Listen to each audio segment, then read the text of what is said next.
नमस्कार दोस्तों।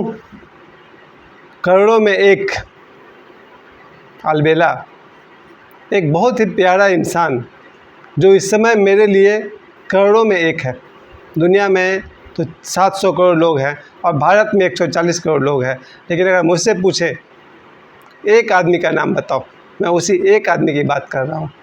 उस एक नौजवान की जो सबसे बड़ी खूबी है वो यही है कि जब हमारे बच्चे गिल्ली डंडा लेकर खेल रहे थे ना, जब हमारे बच्चे कंधे पर झोला लेकर स्कूल की तरफ भाग रहे थे, उस समय वो बच्चा हनुमान चालीसा का पाठ कर रहा था।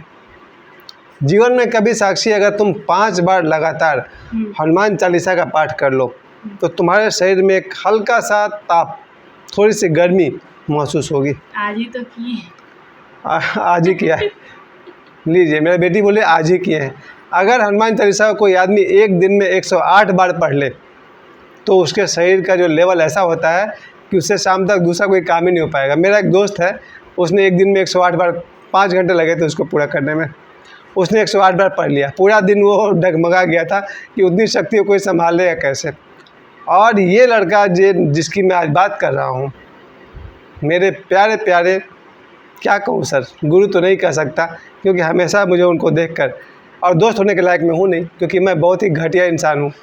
जिस समय मैं डेबोनेयर पढ़ा करता था, रीडर्स डाइजेस्ट पढ़ा करता था, मेरी सहेलियाँ और मनोरमा पढ़ा करता था, उस ज़माने में ये महापुरुष, युग पुरुष कहिए, ये युग पुरुष 1.25 लाख हनुमान चालीसा का पाठ किया करते थे।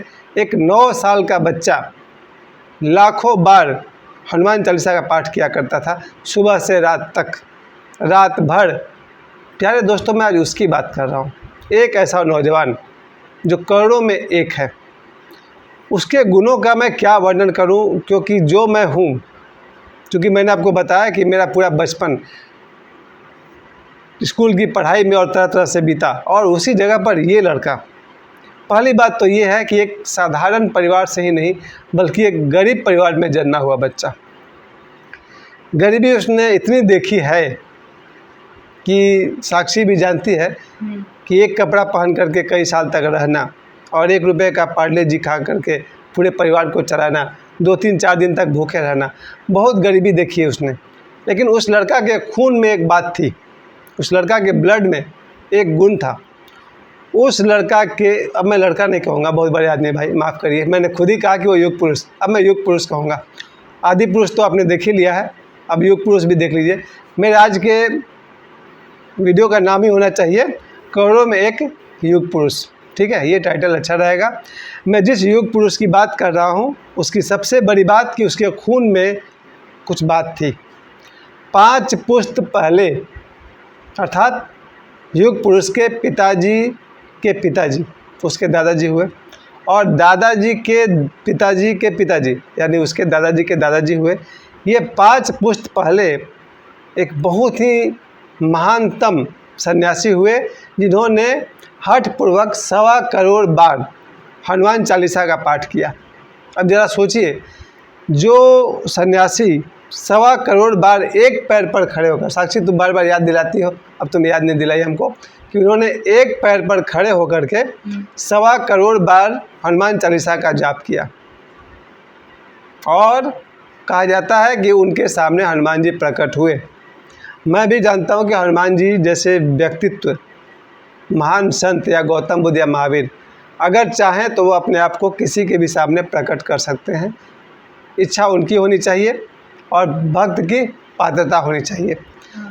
तो उनका नाम ही रखा गया है सन्यासी बाबा, क्योंकि साधारण तौर पर सन्यासी का कोई नाम नहीं होता है।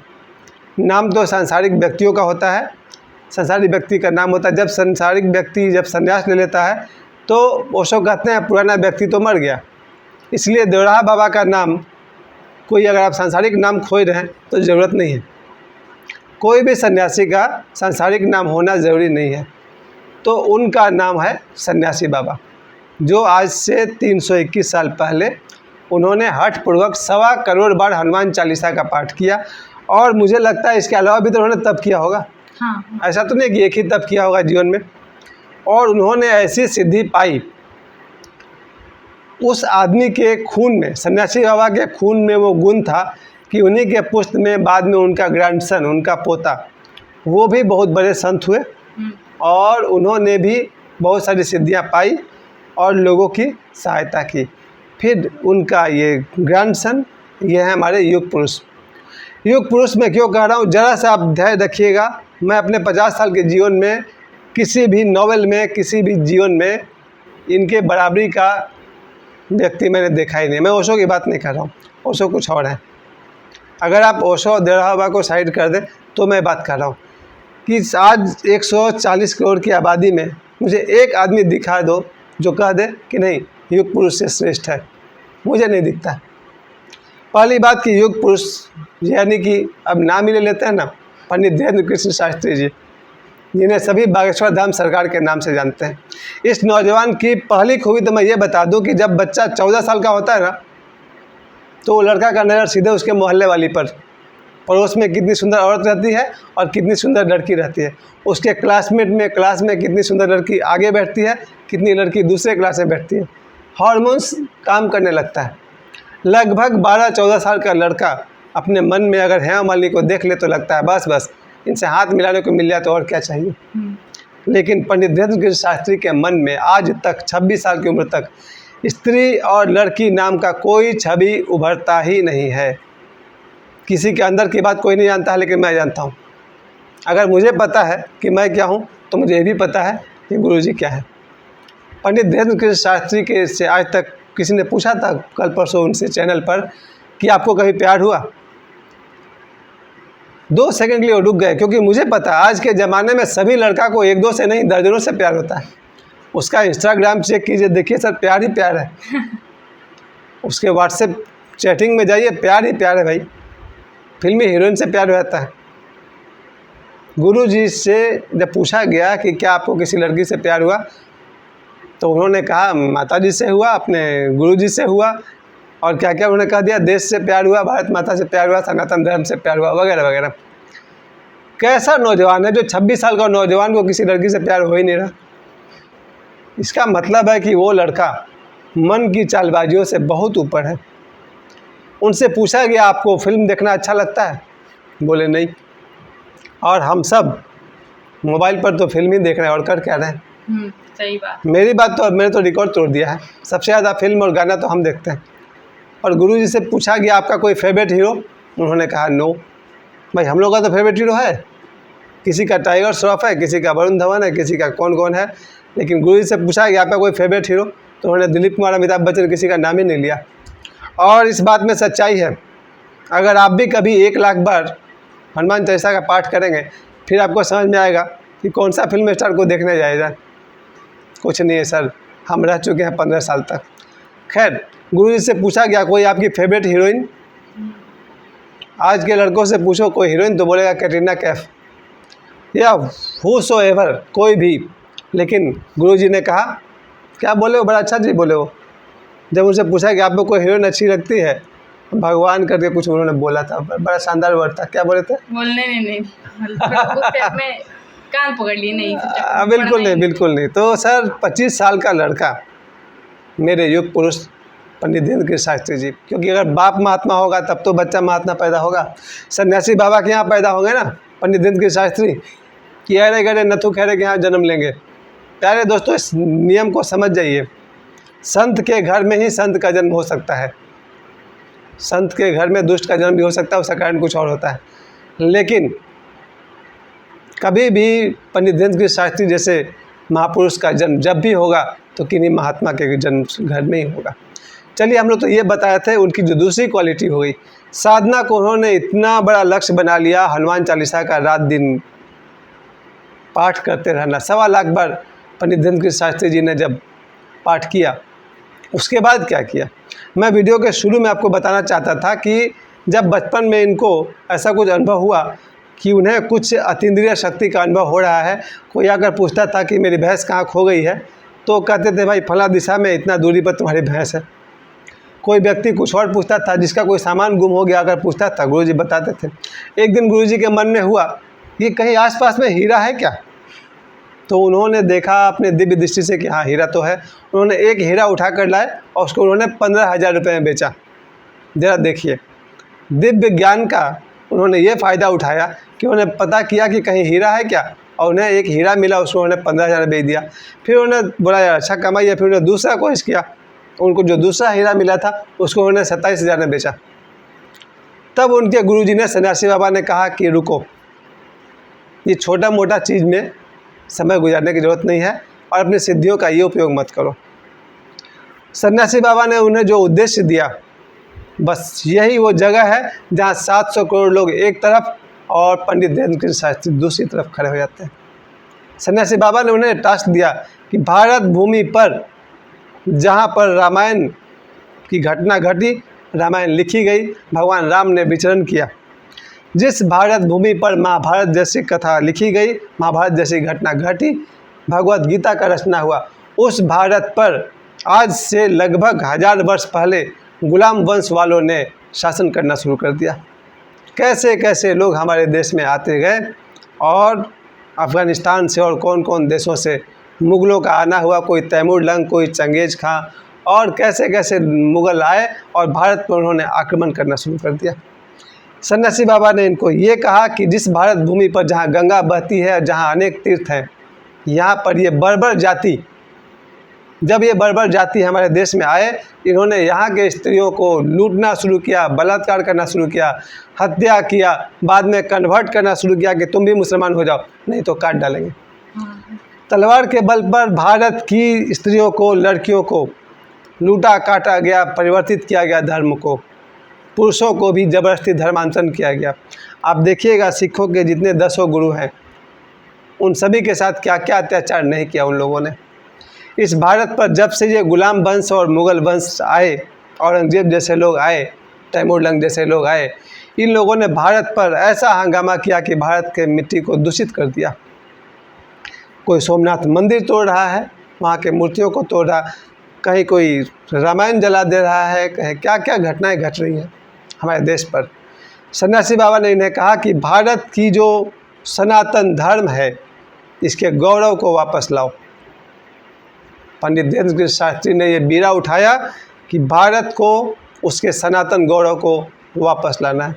किस तरह से भारत में बच्चों को संस्कार दिया गया कि कैसे योगा करना चाहिए, कैसे ध्यान करना चाहिए, उपनिषद क्या है, वेद क्या है, सूर्य नमस्कार क्या है, माता पिता को कैसे सम्मान किया जाता है, पति पत्नी के बीच कैसे भगवान राम सीता जैसे संबंध होते हैं, शिव पार्वती के संबंध, ये संस्कार दिया गया भारत को। और भारत के संस्कार को किसी ने मिट्टी में मिलाना शुरू किया तो ये थे बाहरी आक्रमणकारी लोग। उसके बाद आए ये ईस्ट इंडिया वाले, इन्होंने भारत को 100% पूरा का पूरा करप्ट कर दिया। यहाँ आ गया वेस्टर्न कल्चर। अभी बोल रहे थे ना तुम्हारे गुरुजी को कि गुरुजी आप जीन्स कपड़ा पहने हैं क्या, तो उन्होंने कहा नहीं नहीं बिल्कुल नहीं। वेस्टर्न कपड़ा हो या वेस्टर्न संस्कार हो या वेस्टर्न थॉट हो, वेस्टर्न से अगर कुछ अपनाने जैसा है तो उसका साइंस, क्योंकि ईश्वर ने सबको बनाया। ईश्वर ने ईस्टर्न मैन को भी बनाया और वेस्टर्न को भी बनाया। पूरब के लोग भी ईश्वर के हैं, पश्चिम के लोग भी ईश्वर के हैं। अगर पश्चिम का साइंस अपनाया जाए दैट इज़ बेटर, लेकिन संस्कार पूरब का हो। आज पश्चिम वाले भी पूरब आकर के यहाँ के संस्कार को अपना रहे कि नहीं। आप देखिए इस्कॉन में देखिए कितने सारे विदेशी आए हुए हैं, आपके बाबा बागेश्वर धाम के पास कितने सारे विदेशी आ रहे हैं। खैर, इस देश में इस तरह से हुआ कि भारत में मंदिरों को तोड़ा गया और क्या क्या अत्याचार इस देश पर हुए, लोगों को धर्मांतरण किया गया। ऐसे देश में ये इकलौता लड़का, आपके युग पुरुष पंडित धीरेन्द्र शास्त्री, इन्होंने ये बोलना शुरू कर दिया कि सनातन धर्म की जय, बालाजी हनुमान जी की जय, सीताराम जी की जय, और इन्होंने एक अलग ही गूंज तैयार की। आप ज़रा सोचिए, पिछले 100 साल में इतना खुलकर सनातनी का साथ किसने दिया है? किसी ने नहीं दिया। देरहा बाबा बोलते थे और देरहा बाबा ये भी कह देते थे कि मुसलमान भी ब्राह्मण है। लो बात कहाँ से कहाँ पहुँच गई। वो कहते हैं अंग्रेज़ भी ब्राह्मण है। अब अंग्रेज़ जिन्होंने भारत को 400 साल गुलाम किया, देरहा बाबा बोलते हैं कि वो भी ब्राह्मण है। वो कहते हैं मुसलमान भी ब्राह्मण है। देरहा बाबा का किताब कहीं पढ़िएगा, देरहा ज्ञान गंगा। देरहा बाबा ये कह रहे हैं कि from the top angle of the God, God के एंगल से देखिएगा, ईश्वर के एंगल से देखिएगा तो सभी मनुष्य, जीव जंतु की बात छोड़ दीजिए, सभी मनुष्य ईश्वर की रचना है। लेकिन अगर मन की बात कीजिएगा मेंटल लेवल पर, तो हमारे देश में ऐसे ऐसे लोग आए, ईसाई मिशनरी वाले आए, और उन्होंने कितने सारे भारतीयों को क्रिश्चियन में कन्वर्ट कर दिया। क्या हो रहा है भाई? आपके भारत में मुस्लिम आए तो उन्होंने लोगों को मुसलमान में कन्वर्ट कर दिया, क्रिश्चियन मिशनरी आए तो उन्होंने क्रिश्चियन में कन्वर्ट कर दिया, और आपके भारत को उनको सिखाया गया कि भाई आपके राम तो कुछ है ही नहीं, वो पत्नी के बिछड़ने पर ऐसे घूमते हैं जंगल में। और यहाँ पर मिशनरी वाले जो बच्चे को सिखाते हैं कि भाई तुम्हारे शिव है क्या, अपनी पत्नी के रोने पर कॉमन मैन की तरह रोते हैं। यही बात थी ना। हमारे देश के संस्कृति को बर्बाद कर दिया अगर किसी ने, तो ये दो लोग बाहरी आक्रमणकारी में से, ये बाहर से जो मुग़ल वाले आए थे वो लोग, और ये ईस्ट इंडिया कंपनी वाले आए थे विदेशी लोग। इन लोगों ने भारत के कल्चर को लगभग नष्ट कर दिया। भारत को फिर से लेकर कोई अगर उठना शुरू किया तो इस सदी में, 19वीं सदी में बहुत सारे संत हुए। परमहंस योगानंद जी हैं, विवेकानंद जी हैं, और धीरे धीरे करके संतों ने संभालना शुरू किया। पर इन लोगों ने थोड़ा सा पॉलिटिकल इशू को भी साथ में नज़र में रखा, इसीलिए काम पूरा तरह से नहीं हो पाया। देवराहा बाबा को भी थोड़ा बहुत इलेक्शन वाले तंग करते थे, पहुंच जाते थे। एक तरफ से इंदिरा गांधी भी पहुंचती थी कि आशीर्वाद दीजिए, और दूसरी तरफ उनका वो अपोजिट पार्टी वाले भी आते थे, आशीर्वाद दीजिए। लेकिन पंडित धीरेन्द्र कृष्ण शास्त्री कहते हैं, मुझे किसी भी राजनीतिक पार्टी से कोई मतलब नहीं है, मुझे देश से मतलब है, सनातन धर्म से मतलब है। यहाँ तक कि वो आदमी ये भी कहते हैं कि भारत के सनातन धर्म की जो ऊंचाई है, जो गौरव है, वो उसे लोगों को याद दिलाना चाहिए। शास्त्री जी हमें ये सिखाते हैं, सभी बच्चे को हो सके तो हनुमान चालीसा का पाठ करना चाहिए, एक बार नहीं अनेक बार। आप आग तो जलाइए, अंधेरा मिटेगा ही मिटेगा। आप रोशनी का इंतज़ाम तो कीजिए, अंधेरा मिटेगा ही मिटेगा। प्यारे दोस्तों, मैं आज भी कहता हूँ, जब ये कहते हैं कि मुझे हिंदू राष्ट्र चाहिए, हम जानते हैं कि इस देश में आधे से अधिक आबादी वाले लोग को बुरा लगता है कि क्यों कहते हैं पंडित शास्त्री कि भारत को हमें हिंदू राष्ट्र बनाना होगा। संविधान से चलता है देश, बिल्कुल सही बात है, लेकिन किसी के हृदय में राम राज करें तो कौन सा संविधान रोक लेगा? अगर हमारे हृदय में प्रभु का वास है तो संविधान अपना काम करेगा, हम अपना काम करेंगे। तो ये कहते हैं कागज़ों पर नहीं, लोगों के हृदय में हिंदू राष्ट्र होना चाहिए। ये गुरुजी ने कहा कि हिंदू राष्ट्र और सनातन धर्म का यही मतलब हुआ, इस देश में सभी लोग प्रेम से मिल कर के रहें, यही अर्थ है। जब वो कहते हैं कि हमें हिंदू राष्ट्र चाहिए, तब वो ये कह रहे थे, कल परसों रात तो कह रहे थे, कागज़ों पर तो चलिए संविधान चलेगा, लेकिन लोगों के हृदय में, सभी के हृदय में सनातन धर्म का उदय हो, सभी के हृदय में हिंदू राष्ट्र का अभ्युदय हो जाए, वही बहुत बड़ी बात है। और बात सही है, अगर 1000 साल पहले आपका भारत था क्या? जब कहते हैं देवराहा बाबा कि ये देश तो हिंदू राष्ट्र था ही, पहले से है। मैं एक मजाक कर रहा था अपनी बेटी से, जब बेटी ने बात उठाई कि भारत हिंदू राष्ट्र घोषित कर देना चाहिए, इस पर आपके क्या विचार हैं? हमने कहा विचार यही है कि कोई लड़का कहे कि मुझे लड़का घोषित करो। अगर एक लड़का परेशान हो रहा कि मुझे लड़का घोषित करो, तो परेशानी की बात क्या है? लड़का तुम हो। अगर एक लड़की परेशान हो जाए कि मुझे कानूनन लड़की घोषित किया जाए, भाई लड़की तुम पहले से हो, घोषित कोई करे या मत करे, क्या फ़र्क पड़ता है? आपका भारत में जहाँ भगवान राम का जन्म हुआ है, जहाँ रामायण महाभारत हुआ है, वो हिंदू राष्ट्र तो है ही।